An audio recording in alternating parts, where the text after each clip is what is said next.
नमस्कार दोस्तों, आज मैं इंडियन ज्योग्राफी का 8वां लेक्चर ले रहा हूँ। उसमें भारत की प्रमुख झीलें। अगर आप पिछली वीडियो नहीं देखे तो प्लेलिस्ट में जाकर ज़रूर देखिए दोस्तों। आगामी जितने भी एग्ज़ाम हैं, जैसे बीपीएससी 70 बीपीएससी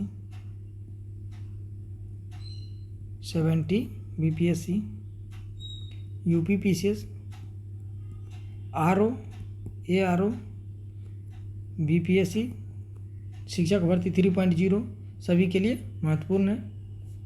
तो देख लीजिए, विवर्तनिक झील का निर्माण कैसे हुआ था। इन झीलों का निर्माण भूकंप क्रिया द्वारा पृथ्वी के आंतरिक हलचलों द्वारा होता है। जैसे कि बुलर झील का निर्माण कहाँ है, यह है कहाँ, तो श्रीनगर में। यह भारत में मीठे पानी की सबसे बड़ी झील है। कौन सी झील, तो बुलर झील भारत में सबसे बड़ी मीठे पानी की झील है।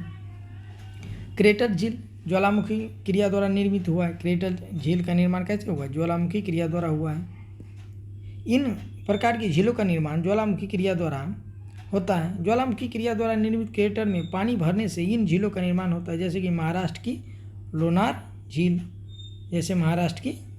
झील, लैगून झील या अनुपम झील, देख लीजिए, लैगून झील या अनुपम झील। इनका निर्माण समुद्र के तटीय भागों में होता है।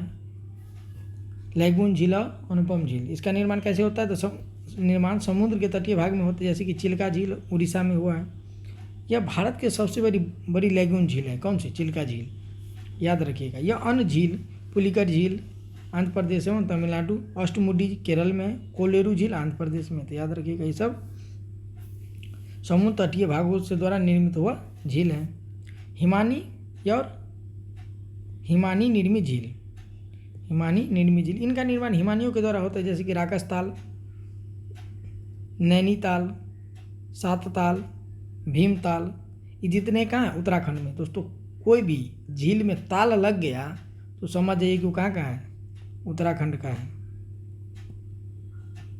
जब ये ताल लगा समझ जाइए आप कहाँ का है, वह उत्तराखंड का है।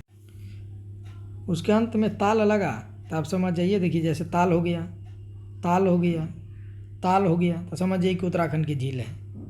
और नाग लग गया, जैसे कोई भी झील के अंत में, जैसे शेष नाग, कुछ नाग लग गया तो समझ जाइए कि जम्मू कश्मीर का है वो। तो ये भी ट्रिक है एक। पलाया झील, इनका निर्माण वायु के निक्षेपों द्वारा होता है। पलाया झील का निर्माण कैसे होता है, वायु के निक्षेपों द्वारा होता है। इसके प्रमुख उदाहरण जैसे राजस्थान की सांभर, डिडवाना, पंचदारा एवं लूनकर शंकर आदि झीलें हैं। राजवार भारत की प्रमुख झीलें। झील तो देखिए, बुलर झील, डल झील, शेषनाग, ये तो आपको याद ही होगा। बुलर झील और डल झील कहाँ है, जम्मू कश्मीर में। उसके बाद शेषनाग, अनंतनाग, बेरीनाग, नागिन झील, मानस बल और गंधार बल। तो ये नाग जब ये लगेगा ना अंत में, तो आप समझ, नाग नागिन कुछ भी लगे, जम्मू कश्मीर जाइएगा। अब बुलर और डल तो याद ही होगा जम्मू कश्मीर में। मानस बल और गंधार बल, तो बल भी लगेगा और नाग लगे तो सीधे कहाँ पहुँच जाना है हम लोग को, जम्मू कश्मीर पहुँच जाना है। लोनार झील, पोई झील, गोरेवाडा झील, सलीम अली झील सरोवर, ठीक है, महाराष्ट्र में, याद रखिए। चिल्का झील कहाँ है, तो उड़ीसा में है। पुलिकट झील का आंध्र प्रदेश एवं तमिलनाडु में। अष्टमुडी है तो सीधे केरल जाइए। वेम्बनाड और पेरियार झील, ये तो तीन को कहाँ है, तीनों केरल में, याद रखिएगा।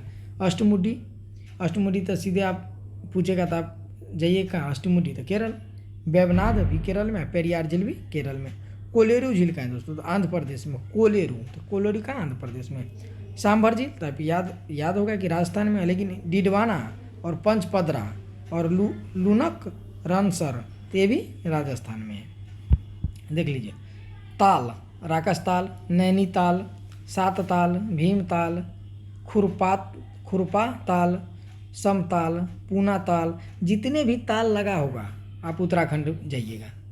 कोई भी झील पूछे, चाहे आपको मैच करने के लिए दे दे झील में, तो आप सीधे कहाँ जाना है आपको, ताल लगा रहेगा तो उत्तराखंड जाना है, समझ गए। नोकुचिया ताल, देवताल, देख ले, रूपकुंड, तो सब वहाँ है। लोकटक झील तो ये मणिपुर में है। सूरजकुंड झील तो हरियाणा में है। फुलहर झील तो कहाँ है, उत्तर प्रदेश में। उमियम झील कहाँ है, मेघालय में। नल सरोवर, नारायण सरोवर और चंपनाला झील कहाँ है? तो असम में है। नल सरोवर और नारायण सरोवर गुजरात में दोस्तों, सॉरी, नल सरोवर और नारायण सरोवर गुजरात में है और चंपनाला झील असम में है। नाला जब ही आएगा तो असम जाइएगा, समझ गए। और सरोवर की बात जब ही होगा तो कहाँ चल जाना है? हमको गुजरात जाना है। भारत के प्रमुख जलप्रपात, भारत के प्रमुख जलप्रपात तो देख लीजिए। कुचिकल जलप्रपात, ऊंचाई कितनी है इसको? 455 मीटर है। क्षेत्र देख लीजिए, राज्य और विशेषता। नदी क्षेत्र कौन सा? बराह नदी है पर है ये। राज्य है कौन सा? कर्नाटक है दोस्तों। विशेष क्या है इसमें? तो भारत के सबसे ऊंचा झरना है यह। आधिकारिक स्रोतों के अनुसार उत्तर प्रदेश लोक सेवा आयोग इसी को सबसे ऊंचा झरना मानता है। विशेष में देख लीजिए तो ऐसी बात है। बेरीपनी जलप्रपात, इसकी ऊंचाई कितनी है? 399, 399 मीटर। क्षेत्र इसका देख लीजिए, मयूरभंज क्षेत्र है इसका। राज्य कौन सा? इसका उड़ीसा राज्य है। नोहक लिकाई, ऊंचाई कितना है? 340 है मीटर। और खासी पहाड़ी है। क्षेत्र इसका कहाँ है? गारो खासी या जयंतिया पहाड़ी, आप जानते हैं ना, देख लीजिए नीचे भी दिया भी है। खासी गारो खासी कहाँ है? मेघालय में। तो मेघालय जाइए। सबसे ज़्यादा वर्षा इन्हीं तीनों पहाड़ियों के बीच में होता है दोस्तों। देखिए, गारो, खासी और जयंतिया पहाड़ी ऐसी है। ये तीनों पहाड़ी ऐसी है मेघालय में। जो कोई भी बादल जब इसमें टकराता है ना, तो न इधर से निकल पाता है, न इधर से निकल पाता है। इसलिए यहाँ मूसलाधार बारिश होती है। यहाँ पे ऐसे करके बारी है। यहाँ पे गारो, खांसी और जयंतिया। यहाँ पे जब कोई भी बादल इधर से जाएगी या टकराएगी तो बाहर नहीं निकल पाता। नहीं निकलने के कारण यहाँ इतनी बारिश होती है कि सब भारत में सबसे ज़्यादा बारिश यहीं होता है। यहीं पे मानसी राम है दोस्तों, समझ गए आप लोग। मेघालय में भारत के सबसे ऊंचा जलप्रपात है। और 20 जलप्रपात डेटाबेस के अनुसार, 20 जलप्रपात डेटाबेस के अनुसार। लिंग सियांग, इसकी ऊंचाई कितनी है? 337 मीटर। खासी पहाड़ी में है यह। नदी क्षेत्र कहाँ है इसका? खासी पहाड़ी है। ये भी कहाँ है? मेघालय में। गारो, खासी, जयंती है, तीनों मेघालय में ही है। नोहस बगी थियांग, इसकी ऊंचाई कितनी है? 315 मीटर। नोहस बगी थियांग, इसकी ऊंचाई कितनी है? 315 मीटर। ये कौन सी है? तो यह खासी पहाड़ी क्षेत्र में है, ये भी है। और मेघालय में भी है। दूध सागर, इसकी ऊंचाई कितनी है? 310 मीटर है। ये नदी क्षेत्र में कौन सा था? मांडवी नदी है दोस्तों। ये मांडवी नदी कहाँ है? आपको याद रखिएगा, गोवा में है और कर्नाटक की सीमा बनाती है मांडवी नदी। जुआरी नदी भी गोवा में। मुनमुट्टी जलप्रपात, इसकी ऊंचाई कितनी है? 300 मीटर है। नदी क्षेत्र में कहाँ जाता? कोल्लर नदी कहाँ है दोस्तों? केरल में, याद रखिएगा। जो इम्पोर्टेंट है ना उसी को यहाँ लाया गया। और कोल्लर नदी कहाँ है? केरल में है। जो गोरसप्पा महात्मा गांधी जलप्रपात कहाँ है? 253 किलो ऊंचाई, इसको शरावती नदी पे दोस्तों, यह शरावती नदी पे है नदी क्षेत्र इसका। राज्य कौन सा है? तो कर्नाटक है। चौड़ाई की दृष्टि से भारत की सबसे बड़ा जलप्रपात है। चौड़ाई की दृष्टि से भारत का सबसे बड़ा जलप्रपात है। भारत का सबसे ऊंचा सीधा गिरने वाला झरना है यह। जंग फॉल्स, इसकी ऊंचाई कितनी है? 200 मीटर है। जंग फॉल्स, इसकी ऊंचाई कितनी है? 200 मीटर है। ये किस क्षेत्र में आता है? तो तवांग क्षेत्र में आता है। तवांग कहाँ है? जो अभी झड़प हुई थी दोस्तों, याद रखिएगा। तवांग अरुणाचल प्रदेश में है। तवांग कहाँ है? अरुणाचल प्रदेश में है। शिव सुंदरम दोस्तों, इसकी ऊंचाई 98 मीटर है। शिव सुंदरम तो याद ही होगा, कावेरी नदी का क्षेत्र होगा ये। और कर्नाटक राज्य में है दोस्तों यह। आयतन की दृष्टि से भारत का सबसे बड़ा जलप्रपात है दोस्तों। आयतन की दृष्टि से अगर पूछ देगा भारत का सबसे बड़ा जलप्रपात कौन सा है, तब शिव समुद्रम है, जिसकी ऊंचाई 98 मीटर है। नदी क्षेत्र इसका आ जाएगा कावेरी नदी। इसका राज्य आ जाएगा कर्नाटक। धुआंधार जलप्रपात, ये इसकी ऊंचाई, तो इसकी कोई ऊंचाई अभी फिक्स नहीं किया गया। तो नर्मदा नदी पे दोस्तों धुआंधार जलप्रपात कहाँ है? नर्मदा नदी पे है। नर्मदा नदी कहाँ है? तो याद होगा, मध्य प्रदेश में है। चुलिया जलप्रपात, इसकी 18 मीटर ऊंचाई है।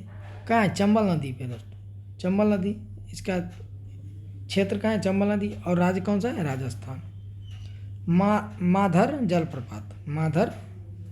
मधार, सॉरी दोस्तों, मधार जलप्रपात, ये भी कहाँ है, चंबल नदी पे है। पुनासा जलप्रपात, पुनासा जलप्रपात, इसकी ऊंचाई 12 मीटर है, ये भी चंबल नदी पे है। तो 3 गो, चुलिया, मधार और पुनासा, तीनों का है चंबल नदी पे है। हुंडरू जलप्रपात, इसकी ऊंचाई कितनी है, 98 मीटर है, स्वर्णरेखा नदी पे है। क्षेत्र कौन सा है, राजस्थान, सॉरी झारखंड है। कपिल धारा जलप्रपात कहाँ है, नर्मदा नदी पे, नर्मदा का है, मध्य प्रदेश में होगा क्षेत्र। चेन्ना जलप्रपात कहाँ है, इसकी ऊंचाई कितनी है, 183 मीटर है। नदी क्षेत्र क्यों है, नर्मदा नदी होगी।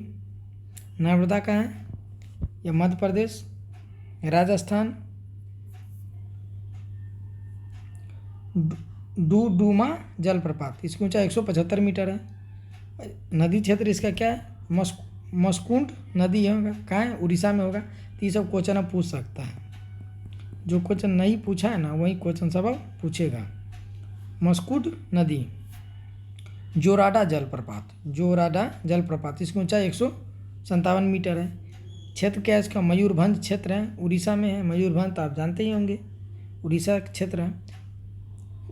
चित्रकूट जलप्रपात, चित्रकूट जलप्रपात, इसकी ऊंचाई 100 मीटर है। इंद्रावती नदी पे है यह क्षेत्र, इसका इंद्रावती है। इंद्रावती का है छत्तीसगढ़ में। इसे भारत का नयाग्र फॉल्स भी कहा जाता है, इसे भारत का नयाग्र फॉल्स भी कहा जाता है। सतधारा जलप्रपात, सतधारा जलप्रपात कहाँ है, हिमाचल प्रदेश में है। भारत की प्रमुख घाटियाँ, अब देख लीजिए भारत की प्रमुख घाटियाँ, आप आ जाइए। भारत की प्रमुख घाटियाँ, घाटी राज्य अवस्थित और विशेष में दिखी। तो मूर्खा घाटी कहाँ है, लद्दाख में। मूर्खा घाटी लद्दाख में। कश्मीर घाटी, स्वाभाविक बात कश्मीर घाटी कश्मीर में होगी। नुब्रा घाटी लद्दाख में है। सुरू घाटी लद्दाख में दोस्तों। नुब्रा घाटी लद्दाख में जो ये सियाचिन ग्लेशियर से निकलने वाली नुब्रा नदी द्वारा निर्मित हुआ है। तो किसे निर्मित हुआ, तो सियाचिन ग्लेशियर से निकलने वाली नुब्रा नदी से द्वारा यह निर्मित हुआ है, तो याद रखिएगा। पार्वती घाटी, यह हिमाचल प्रदेश में। किन्नौर घाटी, यह हिमाचल प्रदेश में सेब उत्पादन के लिए प्रसिद्ध है।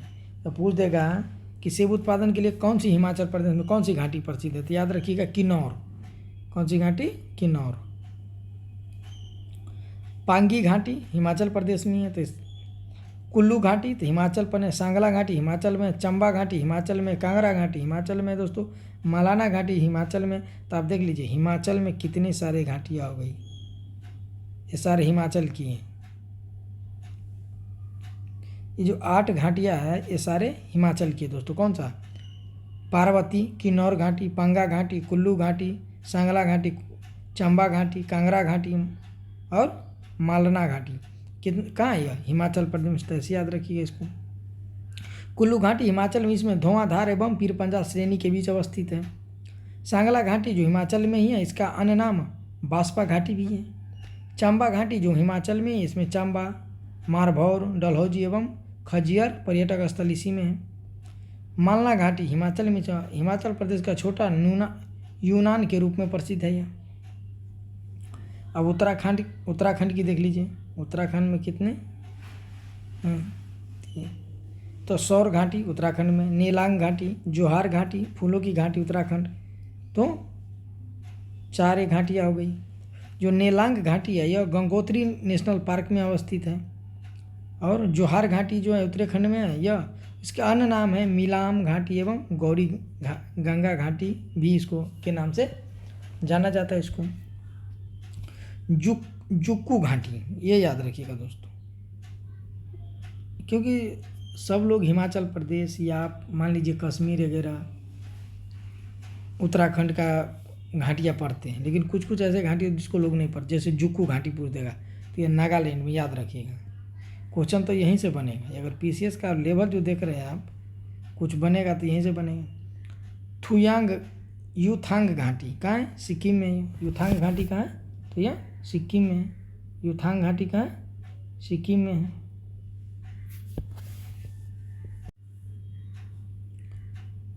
अराकू घाटी कहाँ है, आंध्र प्रदेश में है।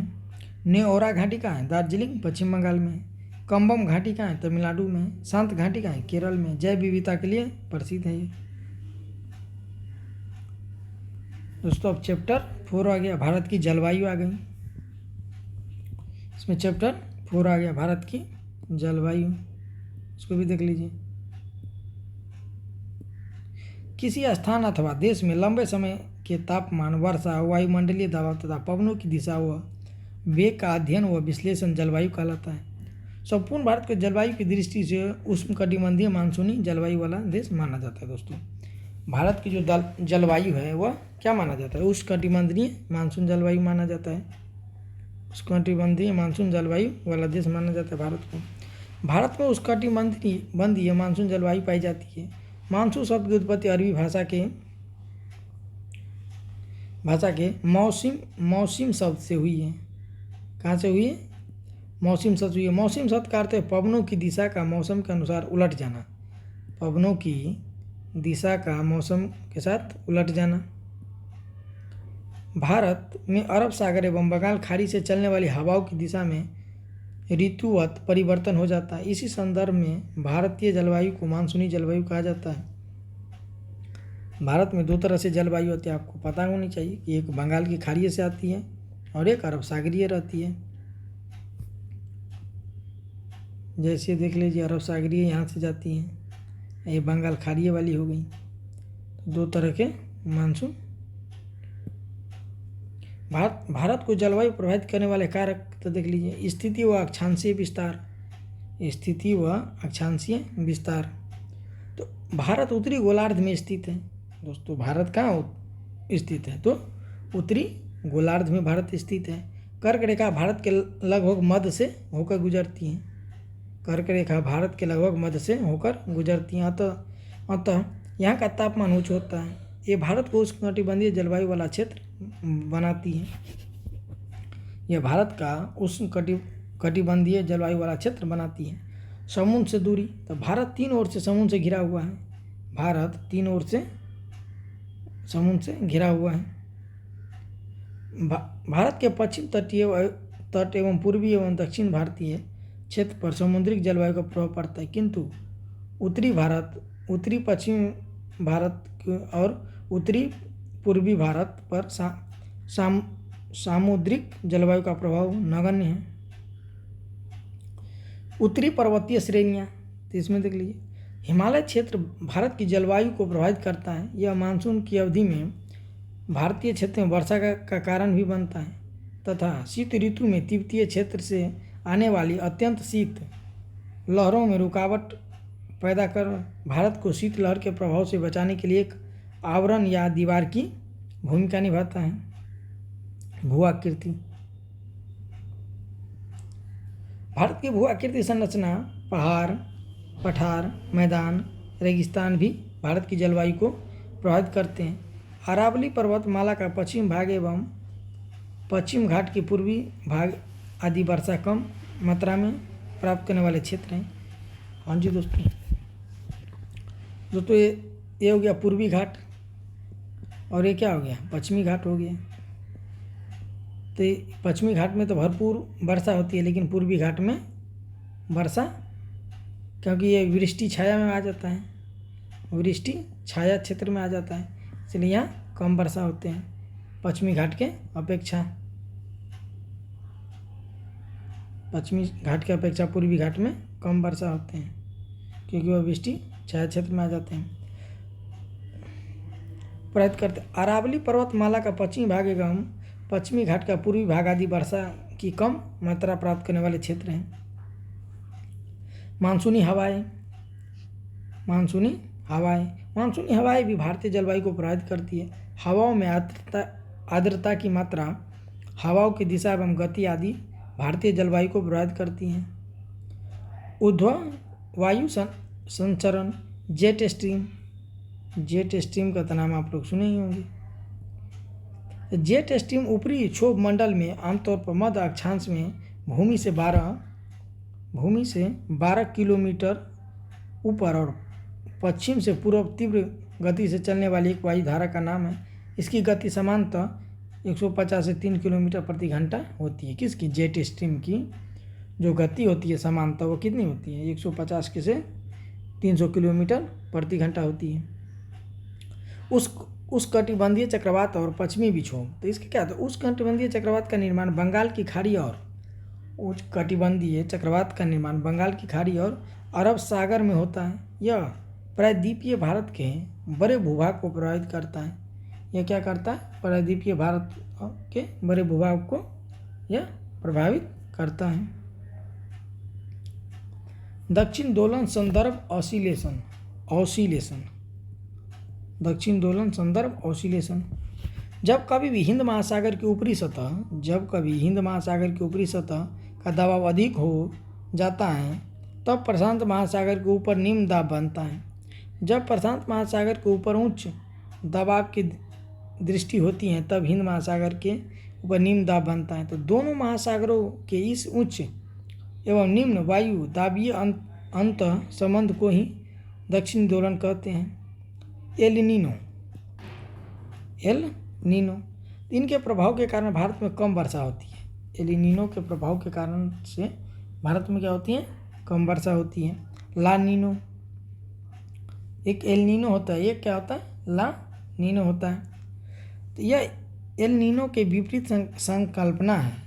जो एल नीनो है उसको विपरीत संकल्पना क्या है? ला नीनो है। इसके प्रभाव में भारत में वर्षा की मात्रा अच्छी रहती है। किसके प्रभाव में? ला नीनो के प्रभाव में भारत में वर्षा अच्छी रहती है। कोपेन के जलवायु वर्गीकरण देख लीजिए। कोपेन के जलवायु वर्गीकरण। कोपेन ने भारतीय जलवायु को प्रदेशों को 9 भागों में विभाजित किया है जो निम्नलिखित हैं। पहला देख लीजिए, लघुकालिक शीत। तो दोस्तों आज के लिए इतना ही। आपको कल कोपेन के लघुकालीन शीत जो यहाँ होगी यह पढ़ाई जाएगी। अगर वीडियो को पहली बार आप देख लें तो दोस्तों लाइक, सब्सक्राइब और शेयर जरूर करें।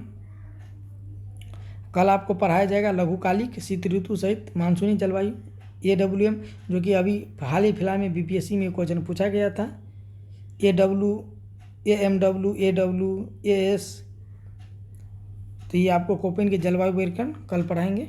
आज के लिए क्योंकि वीडियो लंबा हो जाता है तो आपको कल पढ़ाया जाएगा कोपेन के जलवायु वर्गीकरण। तो आज के लिए इतना ही दोस्तों। अगर आप लोगों को वीडियो अच्छा लगता है तो प्लीज़ लाइक, सब्सक्राइब, शेयर इतना तो करते जाइए। 70 BPSC पे आप लोग फोकस कीजिए।